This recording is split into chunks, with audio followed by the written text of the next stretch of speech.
오늘 영상은 코인과 퓨처스 거래를 처음 만져보는 분도 13분 안에 손이 있게 만드는 압축 훈련입니다. 끝나면 화면이 덜 무섭게 느껴지실 겁니다. 딱 5가지를 통째로 습득하게 정리했습니다. 초보 따라하기, 300만으로 1억 8천 만든 단타 리듬, 수수료 최대 할인, AI로 하루 50만 노리기, 가입 이벤트 100달러로 시작하기입니다. 첫 번째는 초보도 거래가 실제로 되게 만드는 따라하는 법입니다. 버튼 위치부터 주문 넣는 순서, 체결 확인까지 한 사이클만 잡아도 겁이 확 줄어듭니다. 차트가 외계어처럼 보여도 괜찮습니다. 차트 확인, 금액 입력, 롱이나 숏 선택, 손절과 익절 세팅, 정리 버튼까지 이 흐름만 몸에 붙이면 됩니다.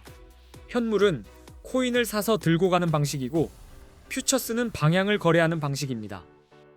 오늘은 퓨처스 기준으로 풀어드리되 헷갈리는 용어는 말로 부드럽게 풀어드리겠습니다. 두 번째는 네이버 코인 커뮤니티에서 화제가 됐던 300만원으로 1억 8천만원을 만들었다고 알려진 중학생 단타 방식의 핵심을 정리해드립니다. 그대로 복사해서 대박 내라는 뜻이 아닙니다. 사람들이 왜 그 방식에 끌렸는지, 어떤 규칙으로 들어가고 어떤 규칙으로 나왔는지 구조만 뽑아 보여드리는 겁니다. 그 방식의 포인트는 한 방이 아니라 반복입니다. 짧은 파동에서 작게 챙기고 틀리면 즉시 접고 맞으면 조금만 더 끌고 가는 리듬이죠. 세 번째는 거래 수수료를 최대 할인받는 꿀팁입니다. 단타는 클릭이 많아지는데 수수료는 클릭할 때마다 계좌를 조용히 갉아먹는 숨은 적입니다. 수수료를 못 줄이면 실력이 좋아져도 발목이 잡힙니다.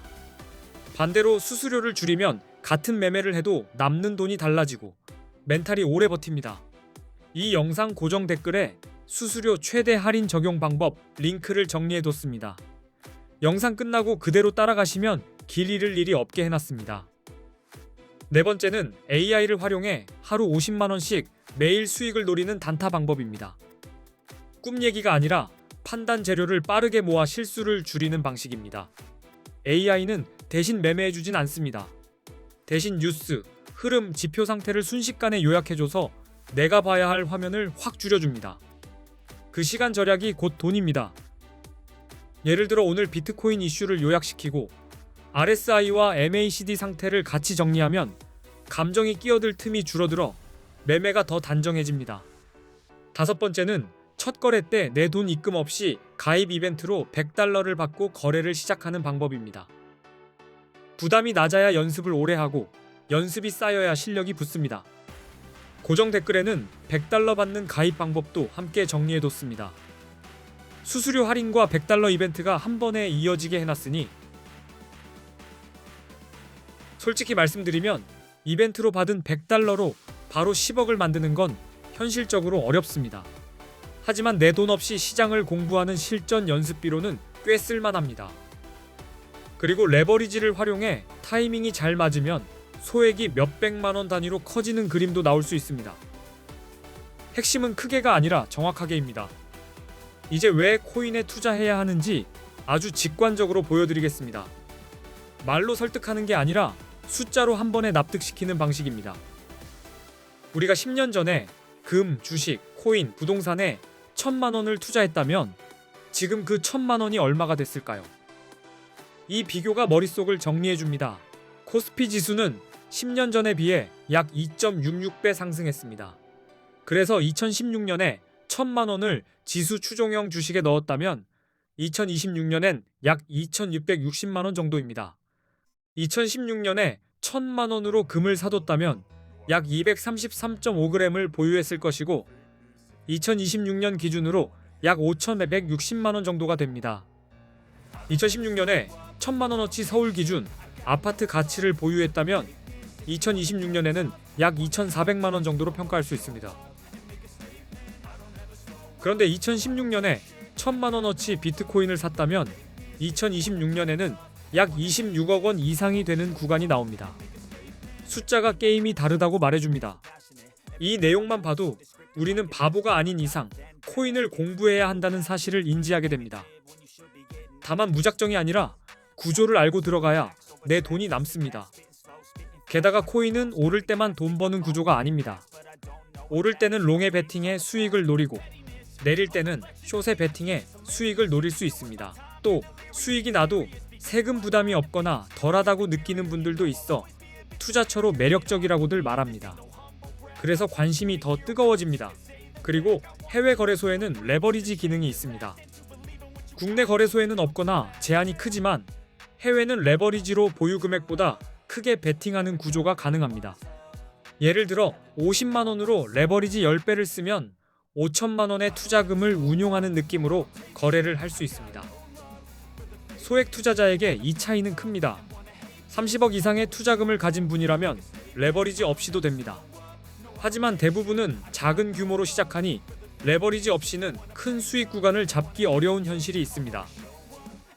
사실 코인 거래의 첫걸음이자 가장 중요한 건 좋은 거래소를 고르는 방법입니다. 플랫폼이 불편하면 실력이 오르기 전에 먼저 지칩니다. 많은 한국 투자자들이 국내 거래소를 떠나 해외 거래소로 몰리는 상황입니다. 이건 유행이 아니라 이유가 있는 이동입니다. 해외로 몰리는 첫 번째 이유는 레버리지입니다. 국내는 막혀 있고 해외는 100배까지 가능해서 50만 원으로 5천만 원까지 투자가 가능하다고 느끼니 사람들이 모입니다. 두 번째 이유는 수수료입니다. 국내보다 해외 거래소 수수료가 훨씬 저렴한 경우가 많아 단타를 칠수록 체감 차이가 커집니다. 세 번째 이유는 세금 때문이라고들 말합니다. 해외 거래소는 세금 부담이 없다고 느끼는 분들이 많고 국내는 거래 수익 과세 이슈가 생길 수 있어 비교가 됩니다. 한국인들이 많이 이용하는 해외 거래소 그리고 가입 시 $100 지급 이벤트를 하는 곳 정보는 고정 댓글에 적어두었습니다. 고정 댓글을 꼭 확인해주세요. 이제 대형 거래소들의 수수료를 비교해 보겠습니다. 대형 거래소는 거래 수수료가 0.055% 수준이라고 알려져 있습니다. 1,000만 원 단타를 친다고 가정하고 레버리지를 20배로 잡는다고 가정하면 1회 거래 시 수수료가 22만 원입니다. 하루에 10번만 거래해도 220만 원이 수수료가 됩니다. 놀라실 수밖에 없습니다. 수수료가 너무 커서 매매가 숨이 막히게 됩니다. 수수료 때문에 절대 이길 수 없는 싸움이 되는 겁니다. 그래서 수수료가 저렴한 거래소를 이용하셔야 합니다. 이게 단타의 생존 조건입니다. 이제 4개의 대형 거래소와 A 거래소를 비교하겠습니다. 기준은 수수료, 거래의 간편함, 한국어 지원, 레버리지 배수, 원화 입금 가능 여부입니다. 먼저 수수료부터요. 단타는 횟수가 많아지니 퍼센트 차이가 잔돈이 아니라 큰 돈으로 바뀝니다. 그래서 숫자 그대로 보는 게 제일 정확합니다. A 거래소 수수료는 0.01%, 바이비트는 0.065%, 비트겟은 0.06%, 바이낸스는 0.04%입니다. 한국어 지원은 초보에게 특히 중요합니다. A 거래소는 24시간 한국어 상담이 가능하지만 바이비트는 불가능하고 비트겟도 불가능하며 바이낸스도 불가능합니다. 레버리지는 A 거래소 200배, 바이비트 100배, 비트겟 125배, 바이낸스 125배입니다. 배수 차이가 전략의 폭을 바꿉니다. 원화 입출금은 A 거래소는 가능하며 바이비트는 불가능하고 비트겟도 불가능하며 바이낸스도 불가능합니다. 입금 동선에서 차이가 큽니다. A 거래소가 어디인지는 고정 댓글에 정보를 적어두었습니다.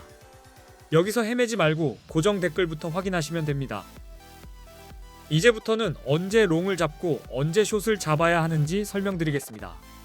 비트코인은 변동성이 크기 때문에 진입 타이밍이 정말 중요합니다.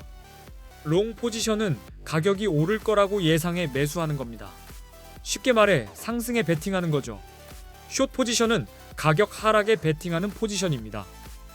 롱은 차트에서 강한 상승 추세가 보일 때 유리합니다. 여러 차례 고점을 높여가며 상승하는 흐름이라면 롱이 더 자연스럽습니다. 기술적 분석에서 50일 이동평균선이 150일 이동평균선을 돌파하면 골든 크로스라고 부르며 강한 상승 신호로 해석됩니다. 가격이 상승할 때 거래량이 함께 증가하면 시장 신뢰도가 높아진 신호입니다. 여기에 규제 완화, 기관 진입, ETF 승인 같은 긍정 뉴스가 겹치면 롱 확률이 더 좋아질 수 있습니다. 숏은 하락 추세일 때 유리합니다. 가격이 지속적으로 낮아지고 저점이 계속 낮아지는 패턴이 나오면 숏이 편해집니다. 50일 이동평균선이 151선 아래로 내려가면 데드크로스라고 하여 하락 신호로 해석할 수 있습니다. 또 가격이 오르는데 거래량이 줄면 상승이 약해졌다는 신호일 수 있습니다. 규제 강화, 해킹 사고 같은 부정 뉴스도 하락을 부추길 수 있어 숏이 유리해질 수 있습니다. RSI는 70 이상 과매수면 숏, 30 이하 과매도면 롱을 고려합니다. MACD와 볼린저 밴드도 함께 보시고 고정 댓글도 꼭 확인해 주시기 바랍니다. 끝까지 시청해 주셔서 감사합니다.